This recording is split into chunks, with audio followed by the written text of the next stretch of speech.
కీర్తనల గ్రంథము 61వ అధ్యాయము. దేవా, నా మొర ఆలకింపుము, నా ప్రార్థనకు చెవియొగ్గుము. నా ప్రాణము తల్లడిల్లగా భూదిగంతముల నుండి నీకు మొరపెట్టుచున్నాను. నేను ఎక్కలేనంత ఎత్తైన కొండపైకి నన్ను ఎక్కించుము.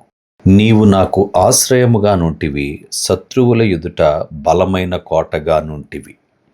యుగయుగములు నేను నీ గుడారములో నివసించెదను, నీ రెక్కల చాటున దాగుకొందును.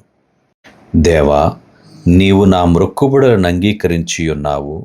నీ నామమందు భయభక్తులు గలవారి స్వాస్థ్యము నీవు నాకు అనుగ్రహించి ఉన్నావు. రాజునకు దీర్ఘాయువు కలుగు చేయుదు గాక, అతని సంవత్సరములు తరతరములు గడచును గాక.